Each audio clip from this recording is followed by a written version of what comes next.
पेश खिदमत है उर्दू का कलाम, उर्दू के उन शहदाइयों के नाम जो उर्दू ज़बान से बेपनाह मोहब्बत करते हैं लेकिन उर्दू ज़ुबान पढ़ नहीं सकते।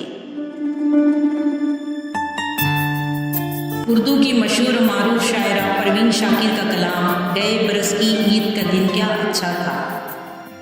गए बरस की ईद का दिन क्या अच्छा था, चांद को देख के उसका चेहरा देखा था। फिजा में कीट्स के लहजे की नरमाहट थी, मौसम अपने रंग में फैज़ का मिसरा था। दुआ की बेआवाज़ उलूही लम्हों में वो लम्हा भी कितना दिलकश था। हाथ उठाकर जब आंखों ही आंखों में उसने मुझको अपने रब से मांगा था। फिर मेरे चेहरे को हाथों में लेकर कितने प्यार से मेरा माथा चूमा था।